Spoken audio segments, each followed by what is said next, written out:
welcome back. So I want to talk about how neighbors sometimes may mistreat neurodivergent neighbors. So, you know, um, it's not unheard of that neurodivergent people can sometimes report like some difficult moments, situations, experiences with some of the neighbors they have. And of course, the patterns, they vary a lot. They're different. It's not always like the same kind of things. But there could sometimes be a little bit of like overlap when it comes to some of these situations. And obviously, it's contingent or it depends on the kind of personalities and behaviors involved, the environment you live in, the location, uh, what your communication patterns are like, your routines, their routines, your sensory needs, things of that nature. So, what are these like examples of mistreatments? And I'll also share a few that relate to me, right? So if any of these do relate to me, I'll point them out. So, social exclusion could be one of them. So, think about like a situation where your neighbors are gonna hold a block party or some kind of party or some event. So you suddenly notice you're being ignored, left out of these activities or treated as an odd person. So they kind of distance themselves from you. For me, I don't know. Maybe I experience this. I don't know, but it's not something that's a big deal to me because I'm kind of an introvert and sometimes shy when it comes to certain things like certain kinds of parties. I don't want to reveal too much about myself. So, I'm kind of sensitive and paranoid about that kind of situation. So, I'm not really into parties for the most part. So, it's not something that bugs me at all, but it may bother you. I'm not sure. Gossip or ridicule, this is one that I don't like. And I'm sure in my case, it is a thing because I currently live in a home alone, all by myself. I just have a dog. That's pretty much it. So this is something I do know that exists when it comes to me. But I don't think there's anything too major. Otherwise, it would probably come back to my ears. And when it comes to gossip or ridicule, some common signs could be maybe your neighbors are mocking your speech patterns, if you have any. Or when you're stimming, they're mocking that. Your routines, your special interests, or your emotional reactions, right? They're being disrespectful towards it. So I haven't experienced ridicule myself, but maybe a little bit of gossip because, I'm just pretty much the only guy in my neighborhood, at least on my street perhaps, that just lives, by myself. So when people kind of notice that, it just seems unusual to them, especially because, most of them are married or they have kids. So it's just something that stands out. Noise conflicts, so maybe they may be dismissive of sensory sensitivities. And let's say your neighbor, for example, is having a party, or they're not having a party, but there's loud music coming from their home. And especially if they live in an apartment where, it can be an issue because the walls are kind of thin and they're not that great. So when music and the bass is just pounding on your wall, and you complain to them or you try to find compromise with them, they just say, "Oh, you're just overreacting. You're so sensitive. Like stop making a big deal out of it." And when you do kind of raise this issue to them, they become even more dismissive. They start being bigger dicks to you, right? So that's just something to keep in mind. I honestly, I haven't had any issues when it came to noise conflicts. Thankfully, I live in a neighborhood where my neighbors, at least the people on my street, are really cool when it comes to this. They do have parties, but just a few times a year, birthday parties, 4th of July parties, maybe a Christmas party, but not too many. And while they might sometimes be loud, it hasn't been an issue for me. It's not a big deal to me. Um, Boundary violations. So this is one I sometimes experience, but nothing too extreme in my case. But I'll give you examples. So they're just touching or violating your property, right? Entering your personal space or repeatedly, like frequently initiating like this unwanted interaction despite clear requests not to do so.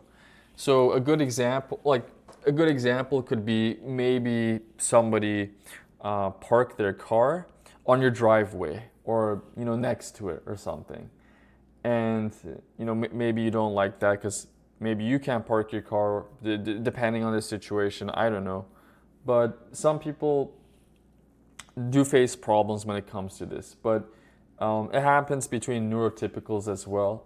But yeah. But something that's funny here, I don't feel that this is a violation in my particular case, but I have one neighbor. He is kind of OCD when it comes to parking space. So sometimes if they have a bunch of guests over, sometimes they just want one of them to park on my space because I'm not currently using it. I'm not driving at the moment. I don't mind. I don't have an issue. But the thing that's kind of odd or weird sometimes is in our public street, it seems like they're not comfortable having any cars parked there. They kind of have this paranoia that like somebody will break into their car in the middle of the night, into their guest's car, right? And then like maybe break the window, grab something and leave. But it's kind of funny if they think that way because we live in a safe neighborhood. We kind of live in a more like affluent part of town. So for me, it's kind of weird why anyone would be OCD or paranoid about like that kind of situation. Misinterpreting behavior. So pretty common. It can happen. So maybe they're just reading direct communication, shutdown behavior, avoidance, or lack of eye contact as hostility from their POV, from their perspective. And, anytime you're kind of displaying these things like just direct communication, blunt communication, or your shut down behavior, or just avoiding them or something, they feel real uncomfortable sometimes and they get paranoid about it. And they might view you as like someone who's suspicious or unusual or weird or odd or something. So don't be surprised if you do experience that. Harassment complaints are something a lot of neurodivergent people can experience when it comes to this situation. Personally speaking, I haven't experienced that. I'm not sure how many of my neighbors know that I'm neurodivergent, but this can involve like they're repeatedly reporting harmless behavior to landlords. Like if you're in an apartment, let's say, or if you own your own house or you're in a house, maybe they might report you to the HOAs, right? This guy's he's violating some of the terms, or they might, even worse, they might call the cops on you. They might like spread a rumor about you or something that's just not true in the first place and try to get you in trouble. Report you to management. And again, it's because you're different. They picked up on that and it's just uncomfortable to them. They don't like you because you're different. I don't know what the issue is, but it's something that you could possibly experience. It's not something that I've personally experienced, so just letting you know. Infantilization. So think of the word infant, right? The prefix. So they're going to be speaking to you, the adult neurodivergent, as if you're a child, a kid, right? You don't know any better, and you're incapable or incompetent when it comes to making certain kinds of decisions. So like, hey, this is how you do this. Oh, this is how you should do this, or something like that.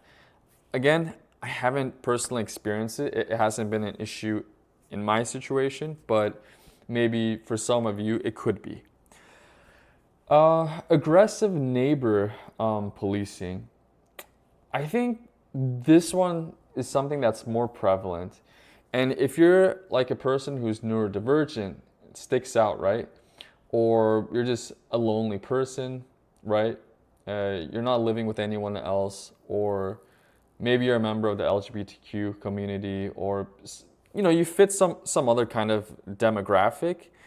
You might be targeted for this. Just letting you know, it's really annoying, but it can happen. So what does this entail? Like, what does this include? So it could be about like monitoring routines. Like, okay, so when you're maybe, I don't know, you're walking in your neighborhood, or you're taking the trash out, or you're mowing your lawn, whatever you're doing, there are eyes on you. They're just watching you. They're observing you to see what you're doing, what you're not doing. They're paranoid about you. So it's kind of weird. It is, and it's an uncomfortable feeling. And they could also like criticize harmless habits you have, right? They can make a big deal out of things that just don't make sense. Or they can even like escalate small misunderstandings too. So, uh, like maybe like a good example. Maybe you're outside of your home or outside of your garage, and you're smoking a cigarette or something.